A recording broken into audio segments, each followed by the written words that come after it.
Hello friends, discrete mathematics के lecture number 9 में आपका स्वागत है। इस लेक्चर में अब हम प्रोपोजिशनल लॉजिक से एक स्टेप आगे बढ़ेंगे और इसको हम लोग बोलते हैं प्रेडिकेट लॉजिक।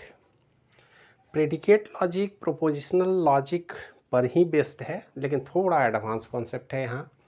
इस एडवांस कॉन्सेप्ट का मतलब है अब क्यों हम इसका इस्तेमाल करते हैं। सबसे बड़ी बात है, ये कहा जाता है कि propositional logic is not enough to express the meaning of all statement in the mathematics and natural language.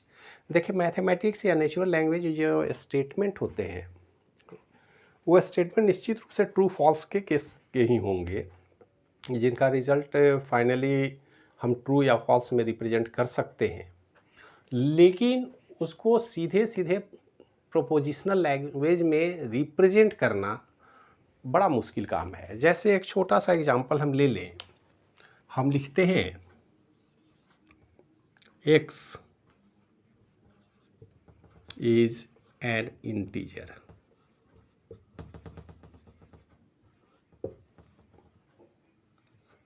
ये प्रोपोजिशन मान लेते हैं, हम p मान लेते हैं। लेकिन यदि हमें रिप्रेजेंट करना हो y इज एन इंटीजर, फिर किसी दूसरे प्रोपोजिशन में जाना होगा z इज एन इंटीजर। मतलब जितने भी वेरिएबल अलग अलग हम लेंगे, हमको उनके लिए अलग अलग प्रोपोजिशन लिखना पड़ेगा। और ये रिप्रेजेंटेशन मैथमेटिकली अच्छा नहीं है। मैथमेटिकली जब भी किसी चीज़ को हम रिप्रेजेंट करते हैं तो क्यों नहीं हम फंक्शनल फॉर्म में रिप्रेजेंट करें, ताकि वेरिएबल को केवल हम बदल दें, हमारे फंक्शन में कोई अंतर ना हो। हम आसानी से किसी भी डिक्लेरेटिव सेंटेंस को, भले ही प्रोपोजिशनल वेरिएबल हो, उसको रिप्रेजेंट कर सके। अब जैसे एक्स इज एन इंटीजर अगर रिप्रेजेंट करना हो तो सीधे पी क्यू आर एस से रिप्रेजेंट करने का कोई मतलब नहीं है, क्योंकि जैसे जैसे वेरिएबल बदलेगा हमको उसके लिए अलग अलग प्रोपोजिशनल वेरिएबल डिफाइन करने होंगे। तो इस प्रॉब्लम का सॉल्यूशन लेके आता है प्रेडिकेट लॉजिक, या इसको हम फर्स्ट ऑर्डर लॉजिक भी बोलते हैं। फर्स्ट ऑर्डर लॉजिक, एफओएल या प्रेडिकेट लॉजिक, बात एक ही है, दोनों में कोई डिफरेंस नहीं है। और फर्स्ट ऑर्डर लॉजिक में हम प्रोपोजिशनल लॉजिक को थोड़ा सा और एडवांस बनाने की कोशिश करेंगे। कैसे करेंगे और क्या होगा उसको समझने की कोशिश करेंगे। तो प्रेडिकेट लॉजिक में हम चलते हैं तो सबसे पहले यहाँ इस्तेमाल करते हैं variables, X Y Z etc, कुछ भी वेरिएबल हो सकता है। ये वेरिएबल ठीक उसी तरह से इस्तेमाल किए जाएंगे जैसे प्रोग्रामिंग लैंग्वेज में हम लोग इस्तेमाल करते हैं। जैसे मैथमेटिकल कॉन्सेप्ट में हम लोग let A B C variable का इस्तेमाल करते हैं, वही कॉन्सेप्ट यहाँ भी हम मैथमेटिकल वेरिएबल का इस्तेमाल करेंगे। इसके बाद प्रेडिकेट्स का बात आते हैं। प्रेडिकेट एक फंक्शनल रिप्रेजेंटेशन है, तो जिसको प्रोपोजिशनल फंक्शन भी बोलते हैं। इसको रिप्रेजेंट करेंगे P X, Q X etc। इसको बोलेंगे propositional functions p at x। मतलब ये जो प्रोपोजिशन है p, वो किसी वेरिएबल x के लिए है। अगर वेरिएबल y होगा तो उसका नोटेशन भी उसी आधार पर हम चेंज कर लेंगे। इसके बाद प्रोपोजिशनल लॉजिक में हम क्वांटिफायर की बात नहीं करते थे, यहाँ हम बात करते हैं प्रेडिकेट लॉजिक में क्वांटिफायर्स। क्वांटिफायर दो तरह के होंगे, एक यूनिवर्सल क्वांटिफायर और दूसरा एग्जिस्टेंशियल क्वांटिफायर। वो क्या है अभी डिस्कशन करेंगे तो समझ में आ जाएगी। इसके बाद कनेक्टिव की बात होती है। कनेक्टिव में आपको कुछ सोचना ही नहीं है कि connectives from prepositional logic carry over the predicate logic. Predicate logic में भी वो सारे कनेक्टिव कौन कौन से हैं हमको तो पता ही है। सबसे पहले हम बात करते हैं निगेशन की, हम बात करते हैं डिसजंक्शन की, हम बात करते हैं कंजंक्शन की,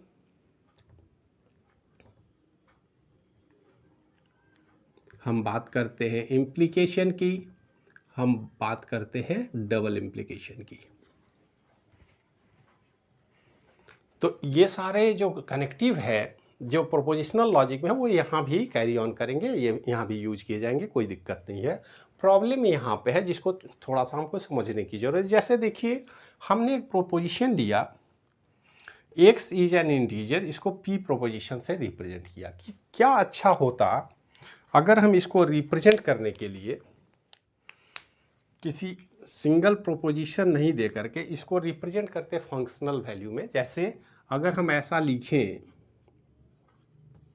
int of x, int of x means x is an integer. तो यदि हमें एक दूसरा सेंटेंस लेना हो, y is an integer,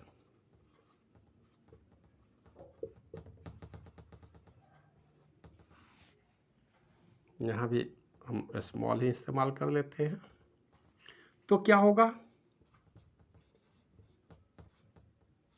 int of y।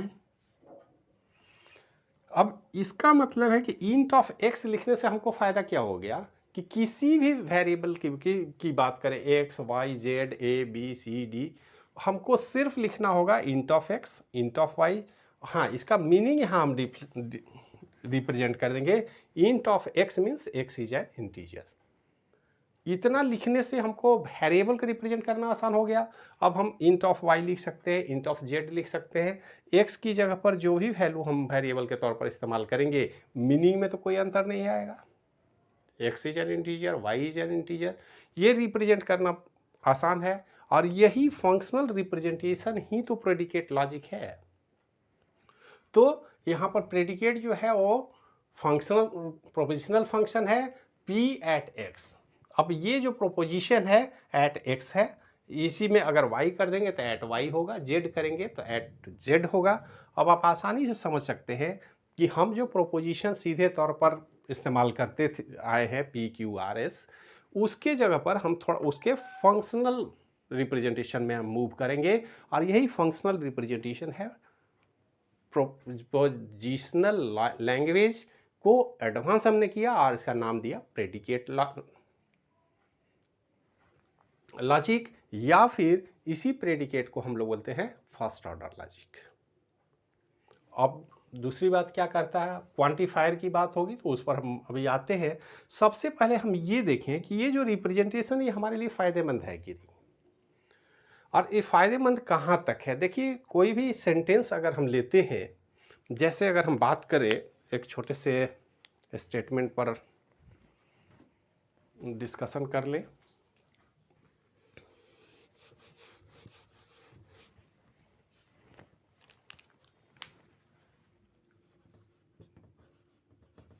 all students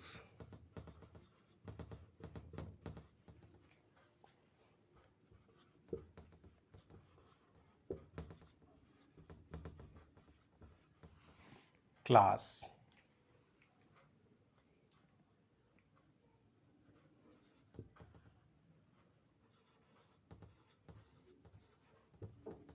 is good। ये हमारा मैथमेटिकल स्टेटमेंट है, ये ट्रू हो सकता है, फॉल्स हो सकता है। अब ट्रू और फॉल्स किस कॉन्सेप्ट या किस नज़रिए से बोल रहे हैं हमको उससे मतलब नहीं है, हमारा ये स्टेटमेंट है, और आसानी से आप देख सकते हैं कि इसको हम P से रिप्रेजेंट कर सकते हैं। लेकिन इस सेंटेंस को और भी थोड़ा सा तोड़ा जाए, थोड़ा छोटा किया जाए, हम क्या कर रहे हैं, all students in this class is good. ठीक है, अब इसको अगर हम प्रेडिकेट लॉजिक में लेके जाएंगे तो हमको फंक्शनल वैल्यू की बात करनी होगी। तो हम क्या करेंगे कि a student in this class is good, तो पहले हम गुड स्टूडेंट की बात करेंगे। तो हम एक फंक्शन लिख लेते हैं,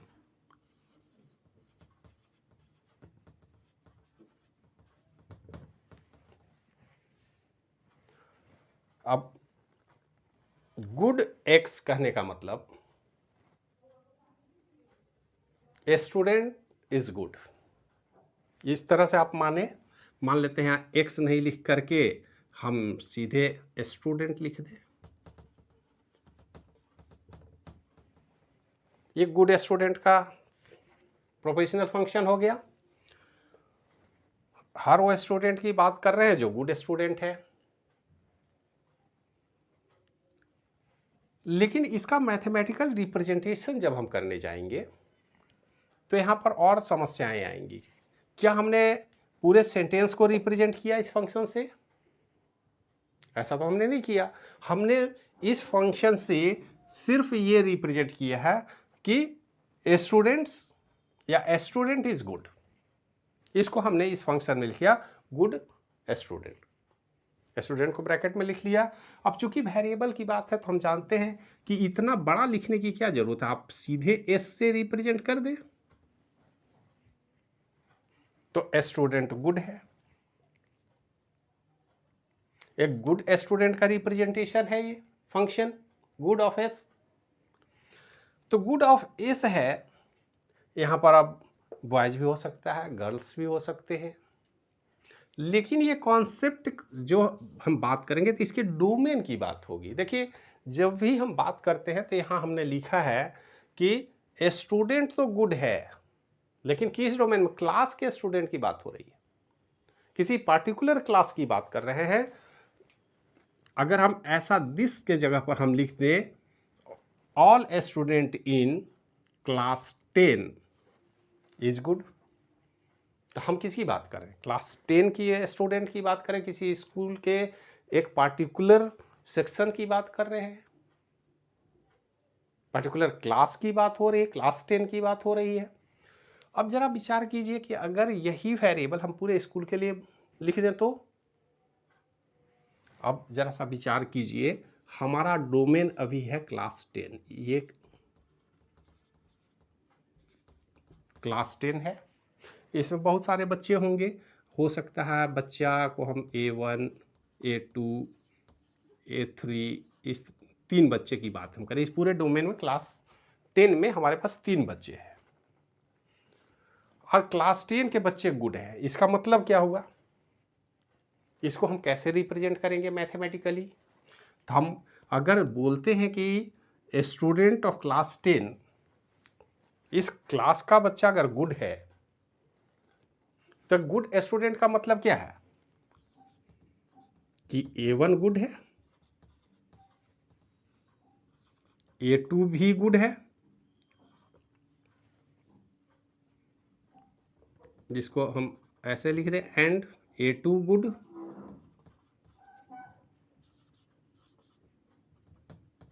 A3 गुड है। अगर n नंबर ऑफ स्टूडेंट होंगे तो n नंबर ऑफ n तक हम जाएंगे, हर स्टूडेंट गुड है, तब तो हम बोलेंगे all student in class 10 is good.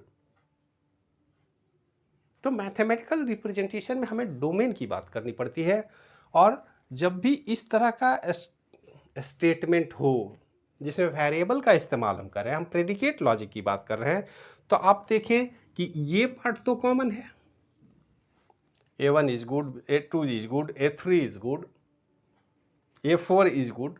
तो ये जो कॉमन पार्ट है इसी को फंक्शन में हम लेके चले गए, हमने लिखा गुड, और यहाँ पर हम ऐसा लिख सकते हैं गुड A1, इसको यहाँ पर आप लिख लें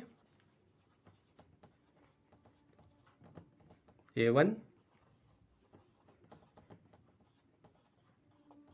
A2 A3। तो इस सेंटेंस को हमने A1 is a good, A2 is good, A3 is good, इसको इस तरह से लिख सकते हैं। अब अगर तीनों हम इस तरह से लिख सकते हैं तो अब A1 A2 A3 इन सब के लिए हम क्यों नहीं एक ऐसा प्रोविजन रखें, एक कॉमन वेरिएबल हम बना दें।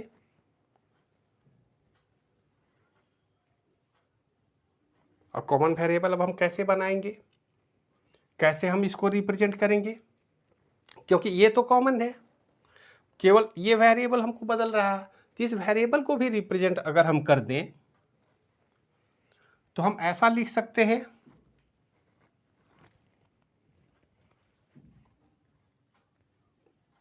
इस वेरिएबल को हम यहां पर लिख लें, जरा सा देखें आप, good of x, x is good. अब x की जगह पर A1 A2 A3 कोई भी वेरिएबल हो सकता है। तो अब स्टूडेंट जो क्लास 10 के हैं वो गुड है, क्लास 9 के स्टूडेंट गुड है नहीं है हमको नहीं पता है, क्लास 8 के स्टूडेंट के विषय में नहीं पता, पूरे स्कूल के विषय में नहीं पता, हमारा तो स्टेटमेंट है क्लास 10 के स्टूडेंट गुड है। अगर ये रेंज हमारा बढ़ जाए तो अभी पहले तो यहाँ पर 3 वेरिएबल है, तो क्या इस तरह से अगर हमारे पास 50 बच्चे होंगे तो इस तरह से लिखेंगे, तो प्रेडिकेट लॉजिक के विषय में एक बात आप समझ लीजिए कि एक शॉर्ट हैंड नोटेशन है। आप इस तरह से लिखें या हम ऐसा लिख दें,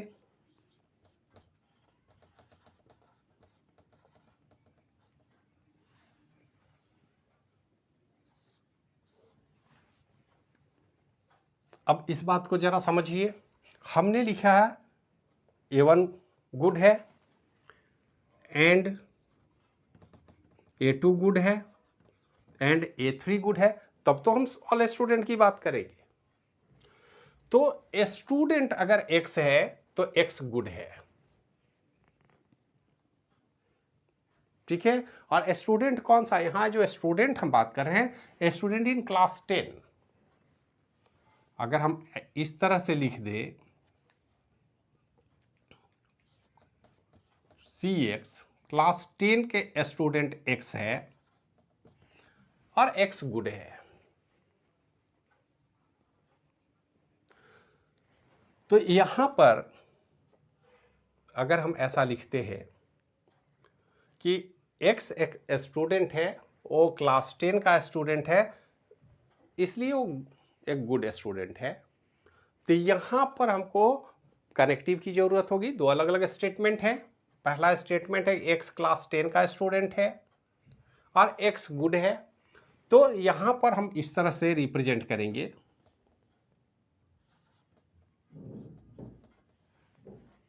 अगर X क्लास 10 का स्टूडेंट है देन X इज गुड,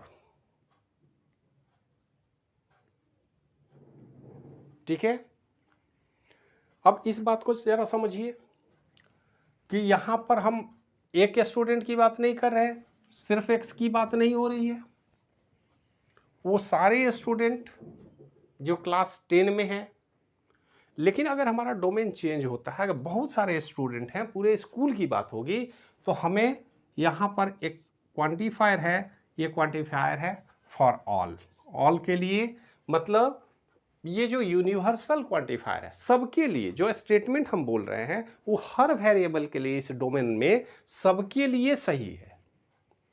तो यहाँ पर रिप्रेजेंटेशन का तरीका हमारा क्या है, हमने कहा for all student, for all X is in class 10 then X is good. हमारे मीनिंग में कोई अंतर नहीं आएगा, हम यही बात करें all student in class 10 is good.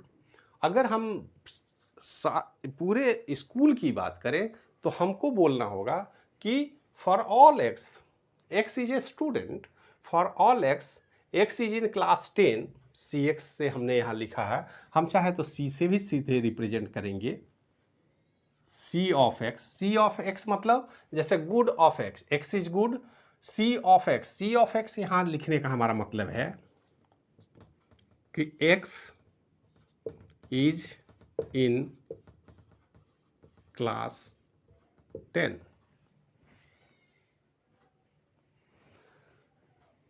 और गुड ऑफ X मतलब X is a good student. तो यदि हम उन सारे स्टूडेंट की बात कर रहे हैं, वो स्टूडेंट अगर क्लास 10 के हैं देन X इज गुड। इस बात को आप दूसरे तरीके से समझें, एक और एग्जांपल से समझें तो ज़्यादा अच्छा तरह से हमको लगता है समझ पाएंगे आप। इस स्टेटमेंट में अगर कुछ कंफ्यूजन है आपको,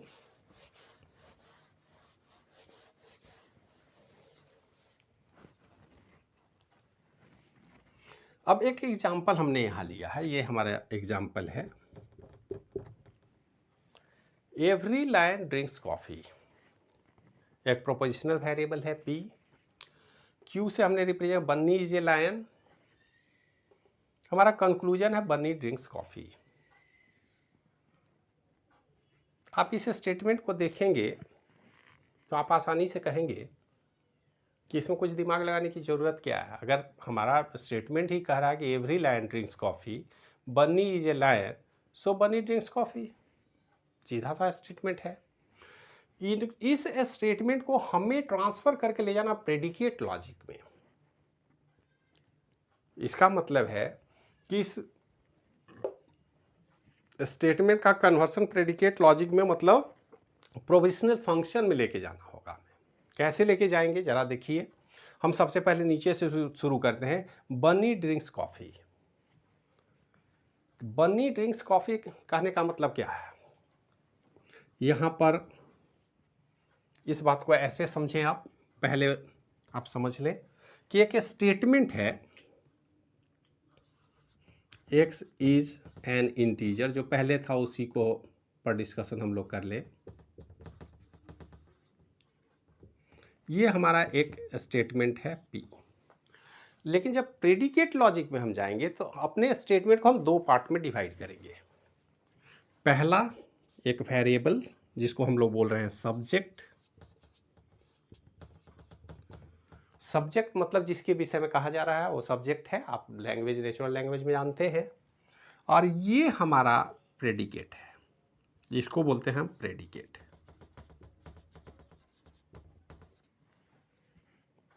प्रेडिकेट मतलब प्रॉपर्टीज। एक्स एक सब्जेक्ट है, एक्स की प्रॉपर्टी है कि वो क्या है, इंटीजर है।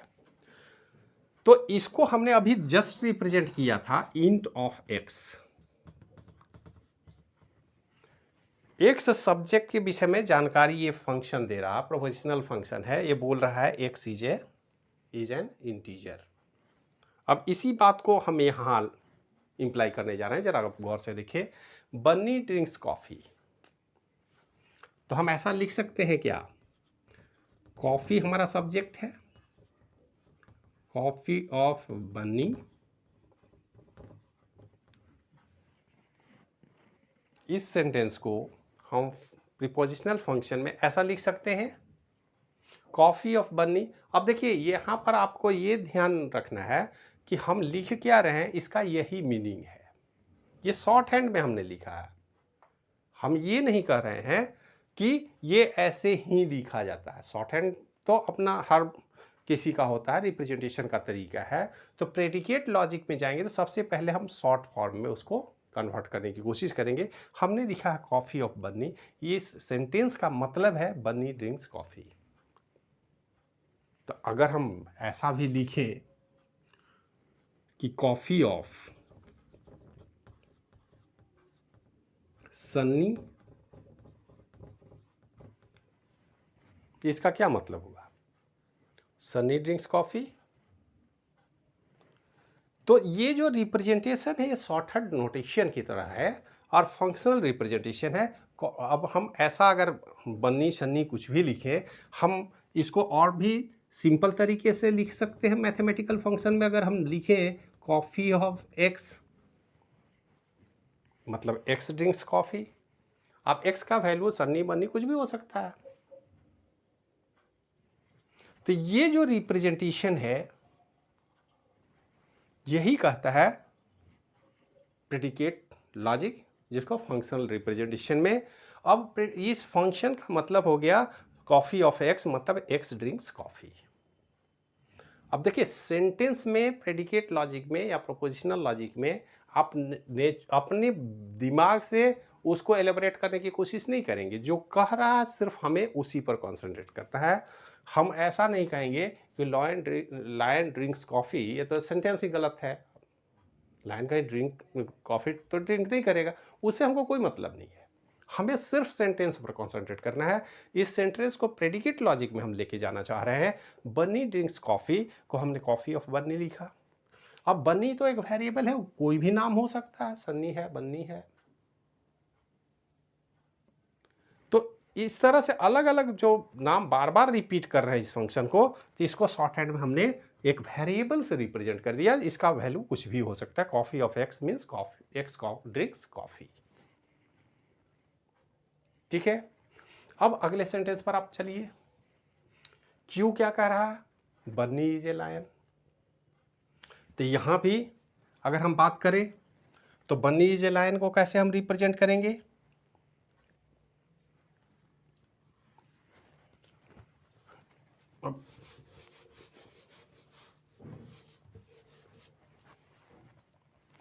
हमने आर को रिप्रेजेंट यहां पर किया है।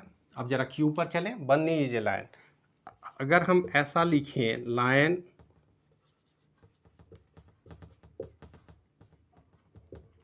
ये रिप्रेजेंट कर रहा है बनी इज ए लायन।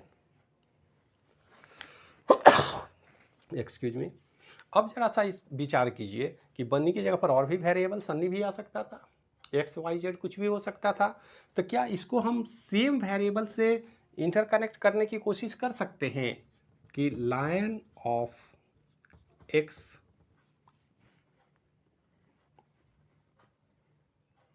अब इन दोनों को अगर कनेक्टिव से हम जोड़ दे इम्प्लाइज, तो हम ऐसा लिख सकते हैं lion of X implies coffee of X.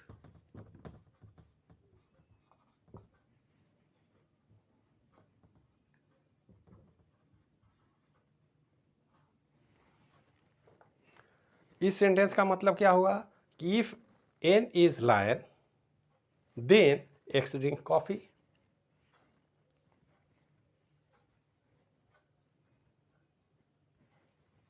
इस बात को समझ में आ रही है? अब lion of X coffee of X, अगर एक्स लायन है तो एक्स कॉफी पीता है, इतनी बात हम बोल रहे हैं। चूंकि Bunny is a lion, Bunny drinks coffee, Sunny is a lion, Sunny drinks coffee, कोई दिक्कत नहीं है। अब इस स्टेटमेंट को क्वांटिफायर की जरूरत पड़ेगी। क्यों क्वांटिफायर की जरूरत पड़ेगी? आप जरा सा देखें, ये बोल रहा एवरी लायन ड्रिंक्स कॉफी, तो हमने एवरी लायन की बात तो नहीं की है, हमने तो सिर्फ एक्स की बात की है। इसका मतलब है कि यहां पर एक स्टेटमेंट ये हमारा हो गया, दूसरा स्टेटमेंट भी हो सकता है कि lion of Y then coffee of Y, line of Z और कॉफी ऑफ जेड। तो जितने भी वेरिएबल है सबके लिए स्टेटमेंट होगा। तो प्रेडिकेट लॉजिक में ये जो स्टेटमेंट हमने बनाया, यहां पर एग्जिस्टेंशियल क्वांटिफायर की बात होती है, यूनिवर्सल क्वांटिफायर की बात होगी, क्योंकि किसके लिए कहा जाता है? एवरी लाइन, सबके लिए। तो इस स्टेटमेंट को हम ऐसा लिख सकते हैं क्या? For all x